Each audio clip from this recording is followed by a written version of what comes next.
with a Doctor, featuring Southwest Florida's leading physicians, hosted by Dr. Gregory Leach and Jim York.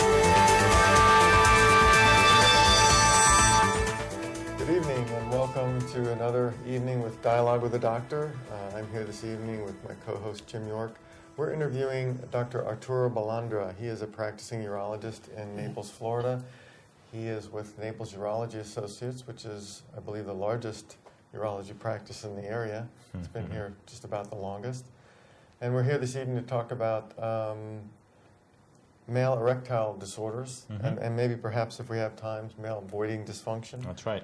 But, Hey, Doctor, just tell us a little bit about your background and your offices and how long you've been down here. Well, I've been down here now about a year. I came down from Philadelphia. I'm originally from Miami, so coming down to South Florida was kind of the natural step after all my work and training was done. But I did my undergraduate degree in Vanderbilt, which is in Nashville. Had a great time there, and then moved over to University of Pennsylvania for my medical school. And I stuck around there for my residency in urology and all the rest of my training.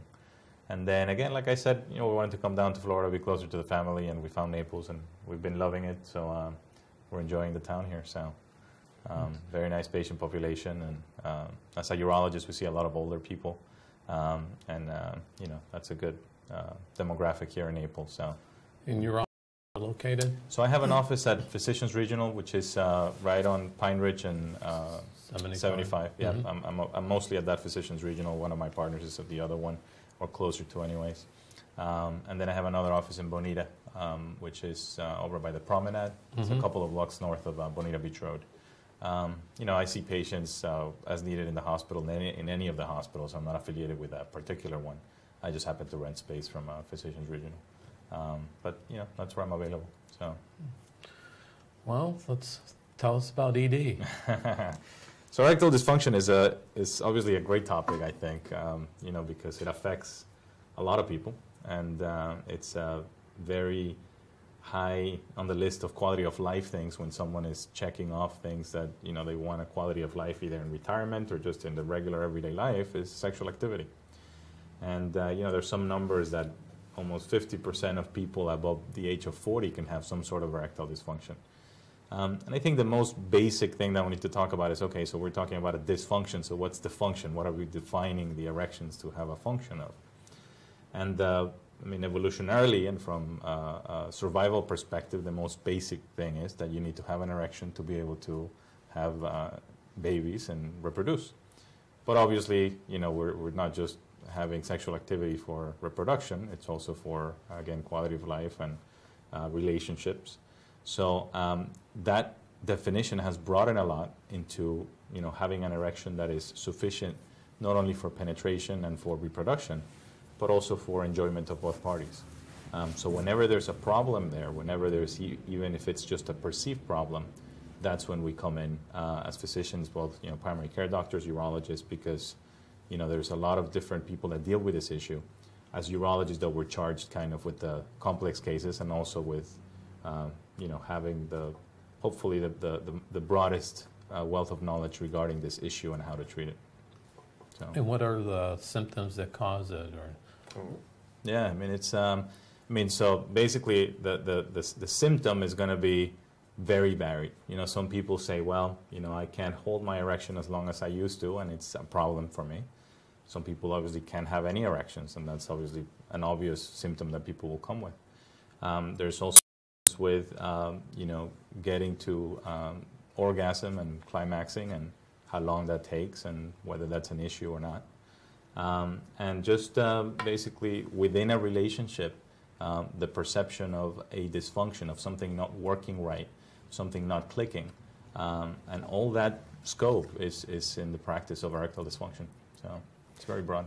So in terms of causation, my patients always ask, why me? Yeah. So, we certainly understand the mechanics of it, and there are different entities that can cause problems with erections. You have neurogenic problems to the nerves that are going to the corpora, which is the tissue that creates the erections. These could be caused by diseases such as neuropathies. Any type of neuropathy that affects any nerve can also affect the nerves going to the penis. And obviously, post-surgical, the most common one There could be from pelvic surgery, even surgery that urologists perform, like the prostatectomies that we do for prostate cancer. The nerves travel in that area, so you could have injury to those nerves and have problems from that area. So that's the nerves. There's also the vascular problem, which is probably the most common reason to have erectile dysfunction.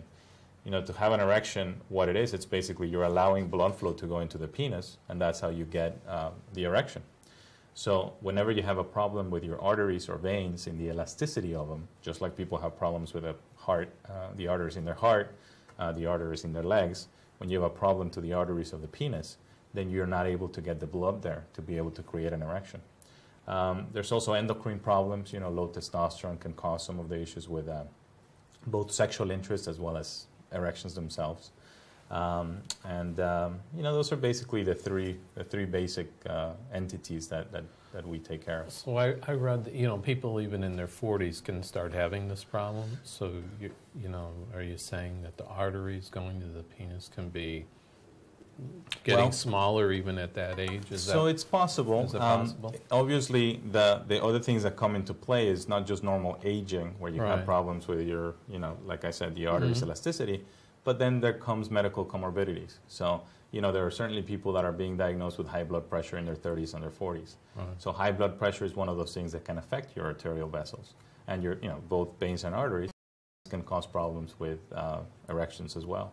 Diabetes, you know, these things cause that too. Smoking. All the risk factors that you think of cardiovascular disease, you know, the vascular part is going to affect your blood vessels, including those for your penis and your erections. So all those things are things that, you know, can cause issues. And in fact, you know, we're starting to notice that one of the first symptoms that people may have of cardiovascular disease is problems with erections. Because the vessels there seem to be very sensitive. So before you start having chest pain or angina, you may notice that you've been having problems with erections, you know, for years. And that's why when we have someone that comes in with issues with erections, we always try to look for those risk factors and, you know, refer them to the appropriate physician, be it a cardiologist or the primary care doctor, to make sure that there's no underlying disease there that needs to be addressed.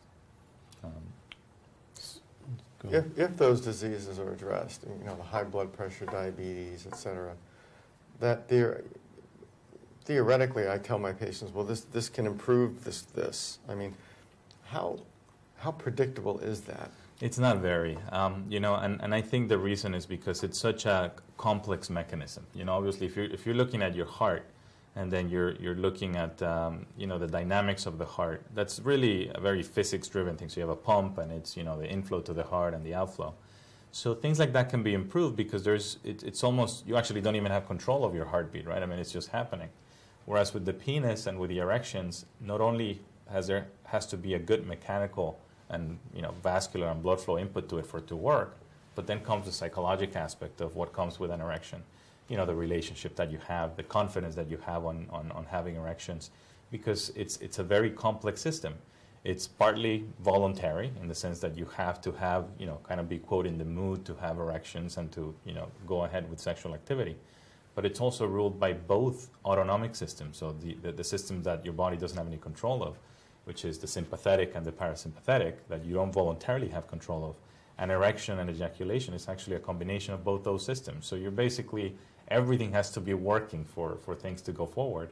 And because of that, it's not very predictable. Just fixing the inputs of it, the heart disease, the diabetes, the smoking, you have to fix those, but you also have to be in the right setting. So it's really, I guess, holistic look at how we treat people.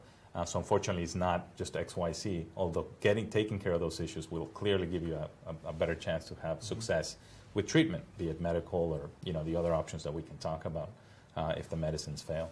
And sometimes it's caused by medicines. Correct, yes. So, you know, like I mentioned, the things that we take care of for the heart, like the high blood pressure, a lot of the people that are on high blood pressures, like medications like beta blockers, ACE inhibitors, thiazides, those medications can cause erectile dysfunction by virtue of keeping the pressure down and hence, you know, preventing some of the inflow to the penis. You know, so you're extending your life for your heart, but maybe you're decreasing the quality of life that you have. But that's where we come in, because there are certainly people that are on medications like that. We can help augment their blood flow to the penis so they have better erections and higher quality of life while still taking care of their high blood pressure and their heart disease. So there's a lot of options. I mean, I think, kind of, we talked about kind of the definition of it, and then a little bit about the workup. I mean, the workup really, when someone comes to my office, most likely they have seen a primary care doctor, and the first line of defense is going to be the pills, right, medication that everybody hears about, the little blue pill and the Viagras, the Levitras, and Cialis. And most commonly, those are given by the primary care doctor. You know, they're the people that they see every day because it's a common thing that can be given. And if it works, great, then you kind of treated the problem. But the difficult cases where it doesn't work, then they come to us. And we just take a close history and figure out if the problem is that there's a problem with the inflow into the penis, the outflow into the penis. Is it a neurogenic thing? Are the hormones okay? What else is going on? Is it a psychological problem? And once we kind of tease that out, there are some tests that we can do to figure out, more details about it, including ultrasounds of the penis and injections. But in the end, we can always just try different things besides the pills to get, to get someone to have a meaningful sex life. Some of those things are when the medications fail, we have a little more invasive ways of getting the medication into the penis, and some people have injections. You can put an injection right into the penis. I just have a quick question. Please, before you go on. The diagnostic ultrasound that you're using for the penis and the injections, can you tell me how that, for our viewers, how does that work? Sure. What does it serve? Yeah, so, and the reason it's not that commonly done, and the reason is because it's one of those tests that we like as academics and as physicians, because it gives us interesting information, but in the end, the outcome of treatment is probably going to be the same. In other words, we're going to probably try the same things we were going to before the test and we do after. And whenever in medicine we have one of those tests, they kind of go by the wayside because it becomes an issue if it's just out of curiosity. Sometimes helpful, but not that commonly. But the way it works is basically you have an ultrasound machine, then you create an erection by giving an injection of medication into the penis that allows for the blood flow to go in the penis. Then you're able to measure the velocities at which the blood flow is going in, the volume at which it's going on, and the pressures that you need to keep the blood there. So you can diagnose problems with the elasticity of the arteries. You can diagnose problems with what we call venous insufficiency, which is, you have good blood flow in, but you have kind of a leak of blood out, and hence you lose your erection. And it's a really mechanical, physics-driven thing that is very interesting. But again, in seldom cases, will it make a difference as to how we treat the disease? Okay. For the most part, we reserve it for people with history of, vascular bypasses or vascular injuries or neurogenic injuries that we're really trying to pinpoint something. So. And in terms of, just to address for our viewers, the Cialis or Levitra and Viagra, can you just briefly touch on those in terms of differences for them? Sure. So, the Viagra and the Levitra are a little similar in their half-life. So they kind of stay in your body, for a shorter period of time, somewhere between 4 and 7 hours. The Cialis is a formulation that actually takes about 24 hours for your body to get rid of it, or for its activity to decrease. So there's pros and cons, obviously. So some people like the fact that with Cialis, and the commercials kind of play to this, is that you have a little more spontaneity, so that you don't have to take the pill an hour before you think you're going to have activity. You can just take it in the morning, and you kind of have the day to have some for activity. Whereas with the Viagra and Cialis, really its maximum effect is about an hour to 2 hours after you take it.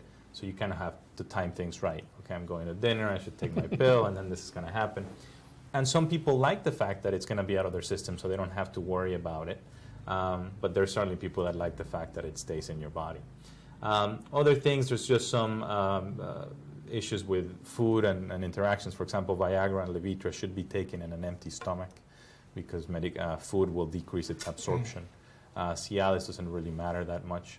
And Levitra does have a warning. There's some medications that can cause what we call QT prolongation, which is a heart rhythm. So if you're taking a medication that can cause that, and these are mostly antiarrhythmics medication, Levitra really should be one of those that you don't take with it because it can be a problem. But the timing and the half-life is pretty much the biggest difference. Side effects, how, I know there are side effects, but how Sure. often do they occur to you? So, you know, the one that everybody talks about, the side effect on TV about having the 4-hour erection that everybody would love to have, but it's actually a problem that you have to go to the ER for. You know, it's one of the biggest ones. It happens very seldomly. But we can talk about some, you know, in a second. Good. Well, we're going to take a short break, Great. and then we'll come back and talk more about in-depth treatment that Perfect. you're more familiar with. That's right. We'll be right back Sounds after a good. short break.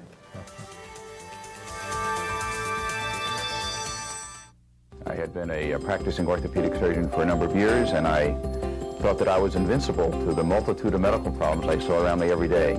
Was quite shocked when I received a phone call telling me that I had cancer of the prostate. Dr. David Spellberg of Naples Urology Associates is the local specialist in treating prostate cancer with the new CyberKnife radiation treatment. Once I got myself together, was to do as much research as I could, and what I was looking for was a treatment that would give me the least risk of complications and side effects, and that's where the CyberKnife came into the picture. Advanced CyberKnife technology, precise. It sends just the right dose of radiation to the cancerous areas. Fast. Each treatment is only 1 hour, non-invasive. This outpatient procedure has almost no side effects. The day after my treatment, I was out playing golf, and I'm looking forward now to continuing to enjoy a long and happy and comfortable life thanks to the care of my team of doctors and to the CyberKnife procedure.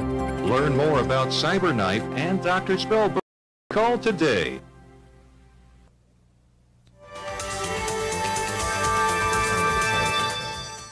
Welcome back to Dialogue with the Doctor. Once again, this evening we're speaking with Dr. Arturo Balandra. He's a practicing urologist in Naples, Florida. And our topic this evening, at least so far, is erectile dysfunction.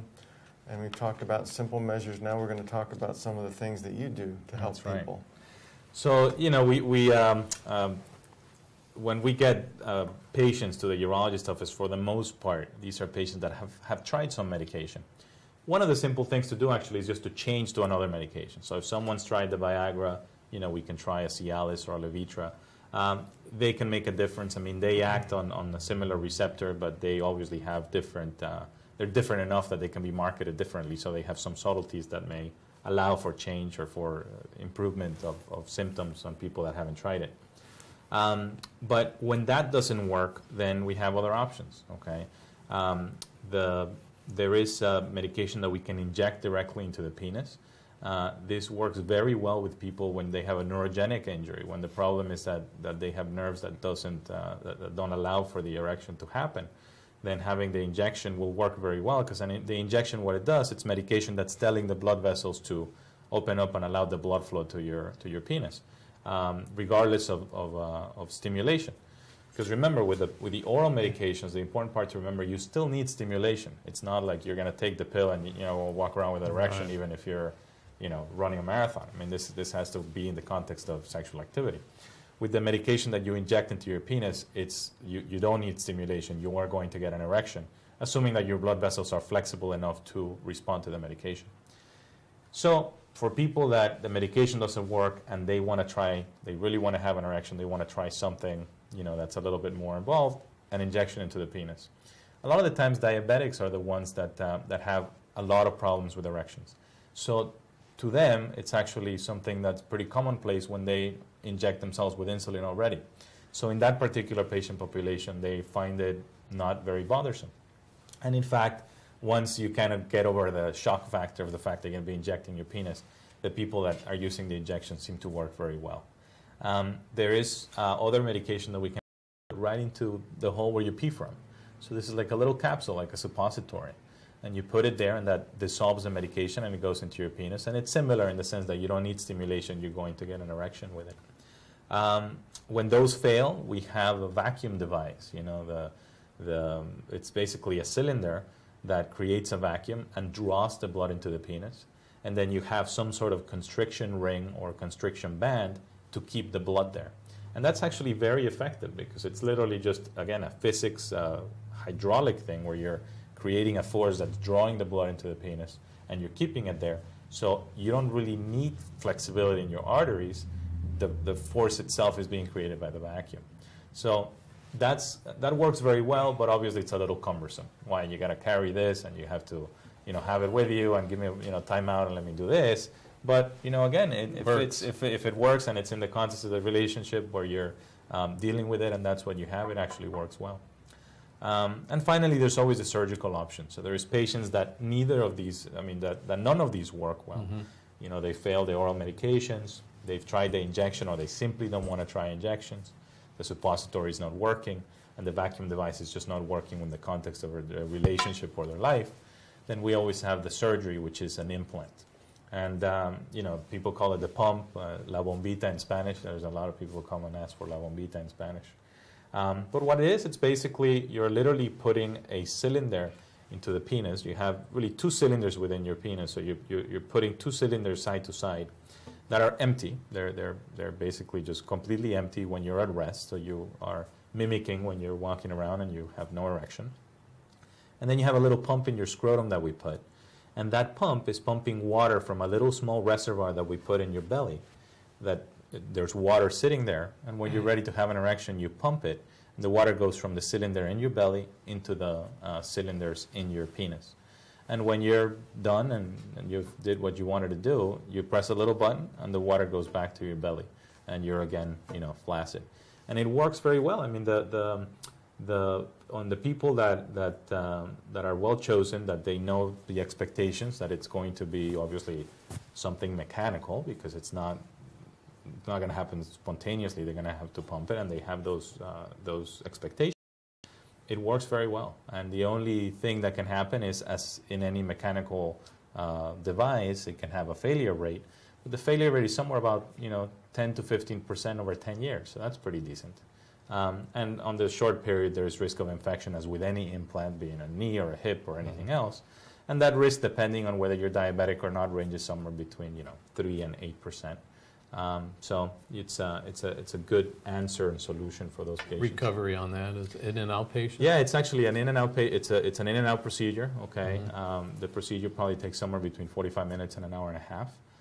You go home that same day, and then you can start using your device 6 weeks after. And in those 6 weeks, you're going to have some swelling, some discomfort, and obviously there's complications, variability, infections, things like that. But in the absence of those, in 6 weeks you'll be using your device, and obviously in a week or two you'll be doing your normal activities. The 6 weeks is just for usage, right. But the recovery time from the procedure is probably about a week or so to be kind of back to your usual daily activities. How common is it for you to use an implant device in your patients? 1% or? I would say probably somewhere about 5%. Yeah, okay. And I think that varies a lot, in the patient population and people's expectations of what medicine does and what surgery does. Where I came from, Philadelphia, was maybe a little higher, again, in certain populations, it's just more common. Okay. But it's also, part of it is also practice. There's people that simply do erectile dysfunction in their practice. Obviously, they're going to see more people that have failed all these things, and then they're going for the pump. But it's a great solution. Okay. Obviously a surgical solution, but it's very good. Are there any more, or there's any research being done? There's different delivery systems for medications. You might see your reps. There's a medication that you can dissolve in your mouth, but it's pretty much Levitra. It's just nice because it's not a pill. There's always improvements on the surgical part and the pumps themselves, there's coating of antibiotics to prevent infections, and new medications on the horizon. Probably nothing coming up yet. There has been a new indication for one of the medications that we use for erectile dysfunction, which is Cialis. It has been approved by the FDA for daily usage for people with problems with urination. With avoiding dysfunction and the BPH, people take some medications to help them urinate. And there's clearly some crossover between the effects of erectile medication, because they found that when given daily, it actually improves the way you urinate. So it's nice in people that have some degree of both, because by taking a daily medication, you're allowing yourself to urinate better, you're improving your urinary symptoms, and at the same time you have Cialis on board in the sense that you have this improvement in your erections when you've had some decrement. Does insurance cover any of this? Yeah, so Cialis is covered, the daily formulation when it's used for BPH. Okay. Obviously, it depends on your plan and everything That's right. like that. Yeah. The other ones, the Viagra and the Cialis, usually is very poor coverage. So it's something that's one of the barriers to the medications, because people have to pay for it and they're not cheap. They probably run somewhere between $10 and $20 a pill. So you're talking about that much money. You know, some people go out and find some internet sites where they can get it cheaper, or Walmart, or shop around, but that's certainly something. Okay. And actually, there are some people that end up getting the surgery because they just can't afford the medications, and you know, or they work so-so, but it's very expensive. Whereas the surgery is kind of a one-time deal. You know, you have you spend there, but then you're not using it daily or however often you're using your medication. So it's yeah, obviously cost always in healthcare. There's always something to be said about that. That's right. But you know, when people want it, they'll pay for it. So now that we've touched on male voiding dysfunction, maybe we should transition over to. Sure, we'll do a little review of that real quick. You know, voiding dysfunction, and it's obviously another issue that urologists deal with, particularly in males, is something that's going to be very common. And as you get older, the most common thing is prostatic overgrowth that causes dysfunction. But real quick, you know, basically, again, going back to the dysfunction issue, so what's dysfunction? The function of the urinary system is to hold urine and to empty urine. So anytime you're not able to hold it, and that's a common complaint, that's a problem. And anytime when you want to void it and empty it, you can't, that's a problem too.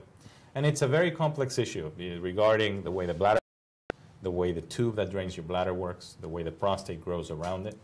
And there's in that particular topic, I think we'll do another whole show on it, because it's really an interesting way to diagnose people. It's very history driven. You know, the patient's complaint is very important, what they're bothered by and what we want to fix. And just like with erectile dysfunction, there's treatments of medication, surgeries, all types of surgeries, lasers, all sorts of things that we can do. And in the end, the goal is to get that function back, for you to be able to hold it, and when you're ready to go, to be able to go without a problem. Well, we will have to have you come back for sure. Absolutely, yes, I have to come back for that. Because that is a very common complaint in our practice. So we're glad to have you here, and I think we've learned a lot about ED. Great. And we're going to definitely insist on you coming back. Perfect. I shall be back then. All right. We'll talk.